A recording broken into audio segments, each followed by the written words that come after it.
In 1962, at Rice University, JFK told the country about a dream he had. A dream to put a person on the moon by the end of the decade, the eponymous moonshot. No one knew if it was possible to do, but he made sure a plan was put in place to do it if it was possible. That's how great dreams are. Great dreams aren't just visions. They're visions coupled to strategies for making them real. I have the incredible good fortune to work at a moonshot factory. At X, formerly called Google X, you'll find an aerospace engineer working alongside a fashion designer and former military ops commanders brainstorming with laser experts.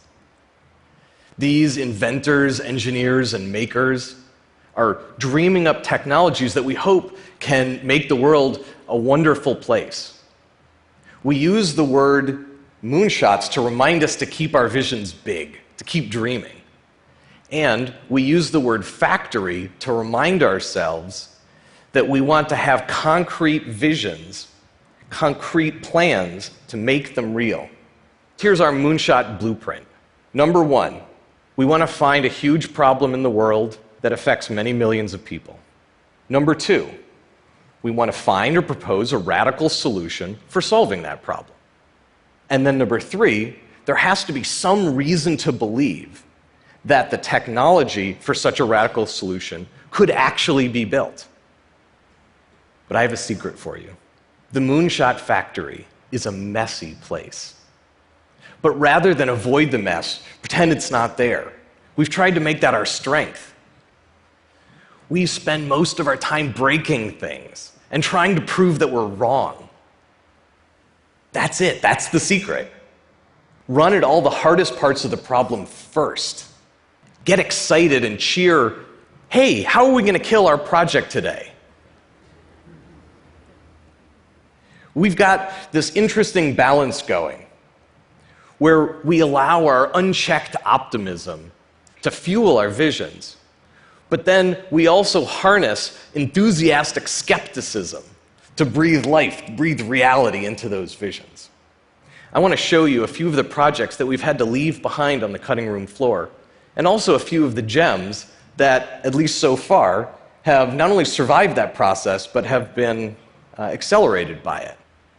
Last year, we killed a project in automated vertical farming. This is some of the lettuce that we grew. 1 in 9 people in the world suffers from undernourishment. So this is a moonshot that needs to happen. Vertical farming uses 10 times less water and 100 times less land than conventional farming. And because you can grow the food close to where it's consumed, you don't have to transport it large distances. We made progress in a lot of the areas, like automated harvesting and efficient lighting. But unfortunately, we couldn't get staple crops like grains and rice to grow this way. So we killed the project. Here's another huge problem.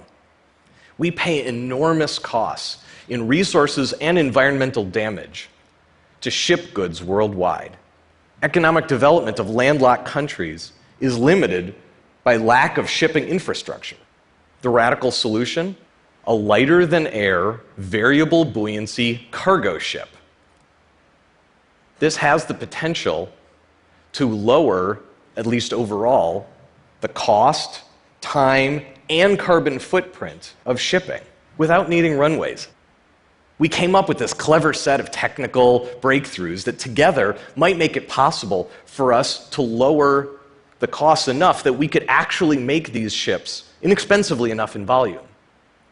But however cheap they would have been to make in volume, it turned out that it was going to cost close to $200 million to design and build the first one.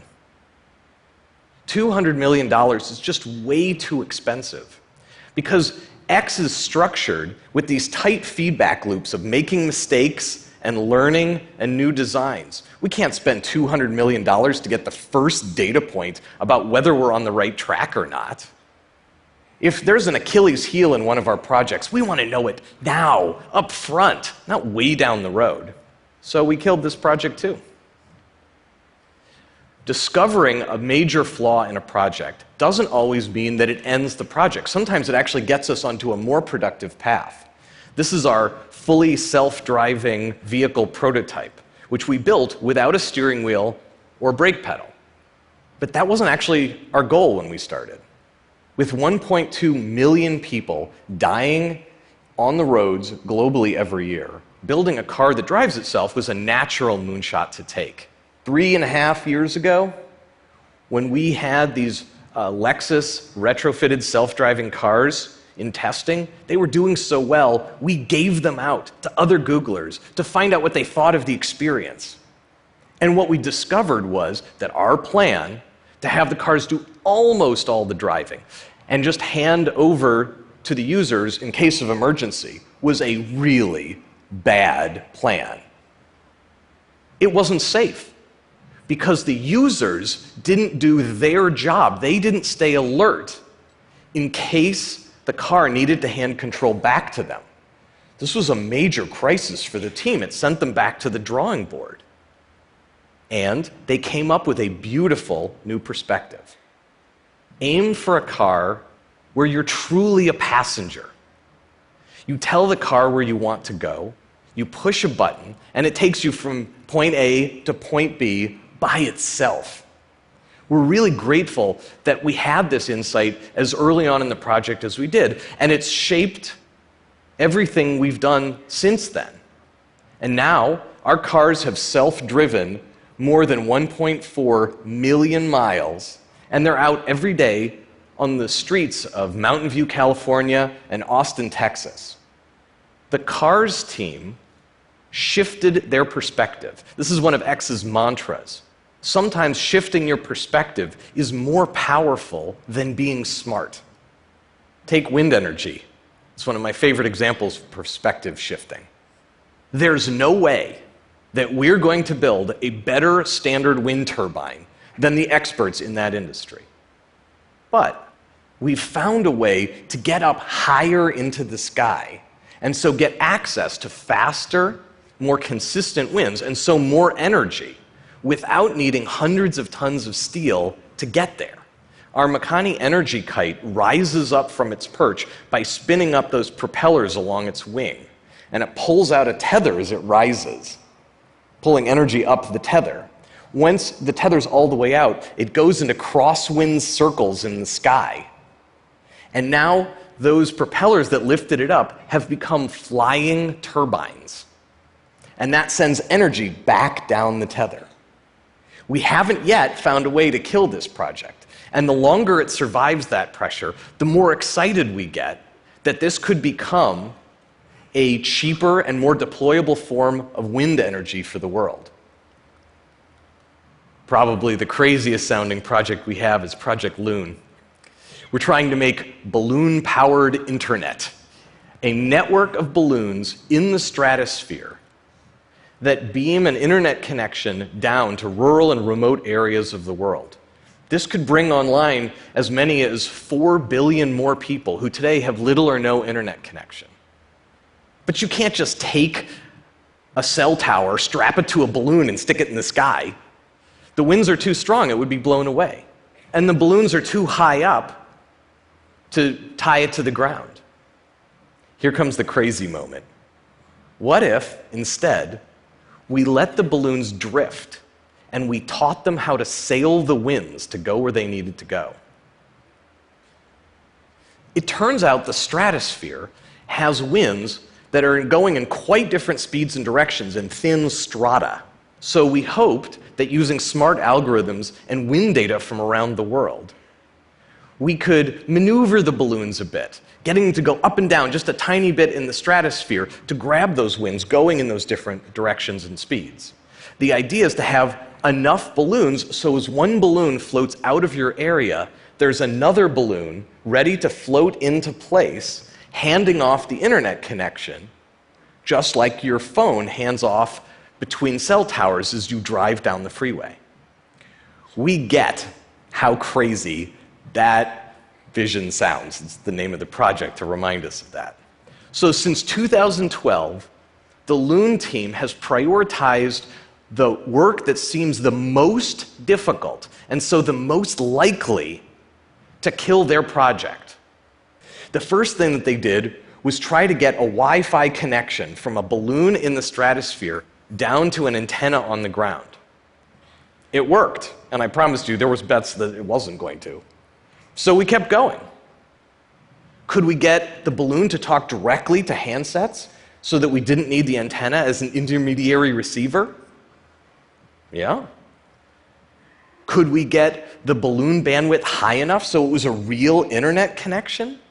So that people could have something more than just SMS? The early tests weren't even a megabit per second. But now we can do up to 15 megabits per second. Enough to watch a TED Talk. Could we get the balloons to talk to each other through the sky so that we could reach our signal deeper into rural areas? Check.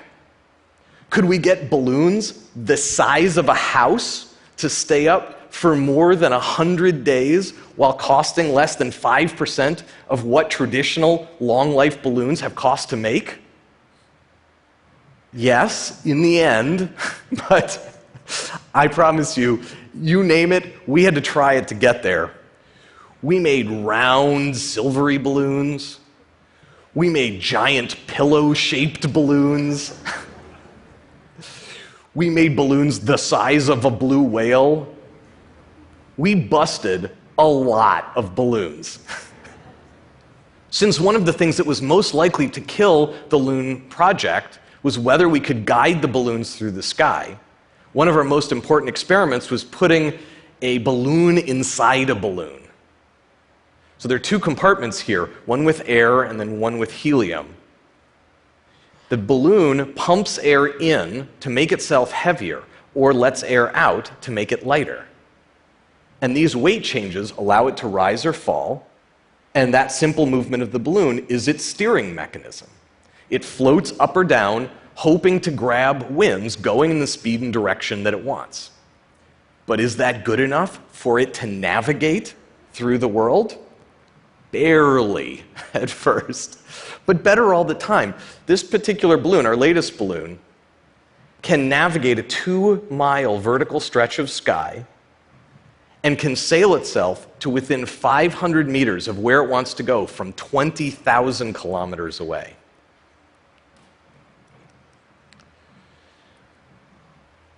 We have lots more to do in terms of fine-tuning the system and reducing costs.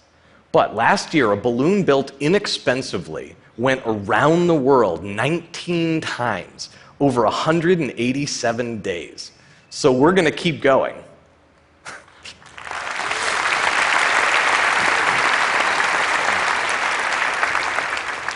Our balloons today are doing pretty much everything a complete system needs to do. We're in discussions with telcos around the world, and we're going to fly over places like Indonesia for real service testing this year. This probably all sounds too good to be true. And you're right. Being audacious and working on big, risky things makes people inherently uncomfortable. You cannot yell at people and force them to fail fast. People resist. They worry. What will happen to me if I fail? Will people laugh at me? Will I be fired? I started with our secret. I'm going to leave you with how we actually make it happen. The only way to get people to work on big, risky things, audacious ideas, and have them run at all the hardest parts of the problem first is if you make that the path of least resistance for them. We work hard at X to make it safe to fail. Teams kill their ideas as soon as the evidence is on the table because they're rewarded for it. They get applause from their peers, hugs and high fives from their manager, me in particular. They get promoted for it. We have bonused every single person on teams that ended their projects, from teams as small as 2 to teams of more than 30. We believe in dreams at the Moonshot Factory. But enthusiastic skepticism is not the enemy of boundless optimism. It's optimism's perfect partner. It unlocks the potential in every idea. We can create the future that's in our dreams. Thank you very much.